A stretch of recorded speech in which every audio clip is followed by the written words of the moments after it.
Beshem Hashem Narasev Venatziliach, nous poursuivons aujourd'hui notre étude dans les réflexions du Rav Dessler, toujours au sujet du propos talmudique, nous disant qu'il est possible de gagner son monde en une seule heure. Le Rav Dessler poursuit et nous rappelle qu'il existe deux voies. L'une ardue pour les tzadikim, les justes qui s'élèvent degré par degré, l'autre aisée pour les Rechaim, les mécréants, quand ils ont décidé de revenir à Hachem. Il s'ensuit que plus on est éloigné, plus proche est la possibilité de repentir. C'est ce que nos sages expriment par ailleurs dans le passage suivant. Dans l'avenir, Akadosh Baruch Hu apportera le mauvais penchant et l'égorgera devant les justes, les tzadikim, et devant les Rechaim, les mécréants.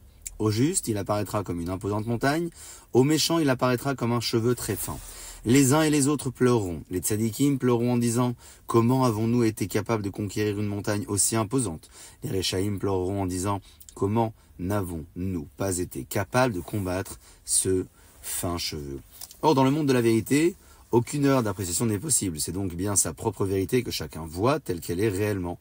La montagne imposante que voit le tzaddik provient de l'accumulation de toutes les épreuves, tentations et obstacles dont la vie a été parsemée et dont il est sorti victorieux. Le fin cheveu, en revanche, du rachat, représente cet acte de volonté unique qui aurait pu le transporter d'un seul coup au sommet. Alors, sauter ou grimper. On retrouve le concept de saut dans la Haggadah sur le patriarche Yaakov Avinu. En se rendant à Haran, il était passé par l'endroit où avaient prié ses pères, à savoir donc le mont Moria, emplacement du sacrifice de Yitzhak, et avait omis de s'y arrêter pour prier. À son niveau de sainteté, cela représentait une faute. Arrivé à Haran, il se rendit compte de cet oubli. Dès qu'il eut décidé d'y retourner, malgré sa fatigue, la terre se contracta pour lui et il se retrouva à l'endroit en question immédiatement après cette expérience. Il vit en rêve qu'il ne recevrait pas toujours une pareille aide du ciel. En effet, seule la faute puis les repentirs peuvent entraîner une telle facilité. La voie des tzadikim, celle de la progression graduelle, exige un effort considérable et continu. C'est à ce prix seulement que Yaakov allait recevoir la bénédiction de Akadosh Baruch Hu au patriarche, qui contient en elle le propos même de la création.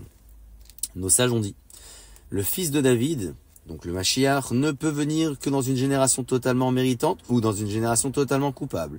Ceci n'est pas clair. En quoi une génération totalement coupable est-elle plus proche du Mashiach qu'une génération qui a certains mérites?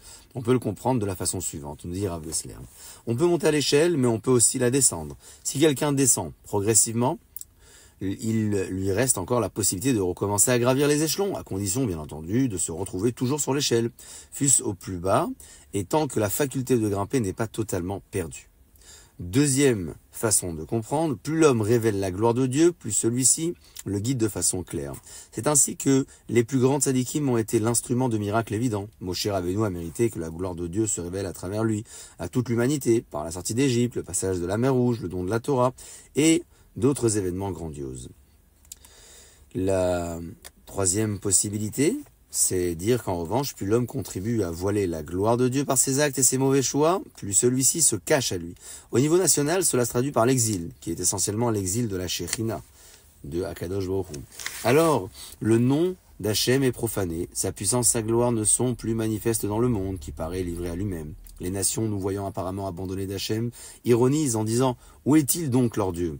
Cependant, tout cela n'est pas entièrement négatif. En effet, quand on commence à monter à partir de l'échelon le plus bas, la gloire de Dieu grandit, elle aussi petit à petit apparaissant un peu plus dans chacun de nos efforts spirituels pour nous élever. L'aide de Dieu se manifeste alors discrètement, fût-ce au cœur même de l'exil. Nous nous tournons vers Hachem, nous prions et il nous répond sous le couvert du déroulement naturel de l'histoire. C'est ce qu'on appelle d'ailleurs le dévoilement au cœur de l'obscurité.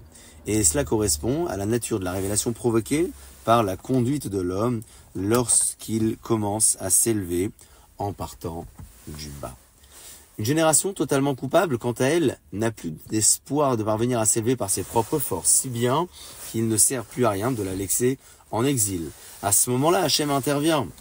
Hachem place à leur tête un roi dont les décrets sont aussi redoutables que ceux de Haman, disent nos sages, à savoir détruire, tuer, éliminer tous les juifs, hommes, femmes et enfants.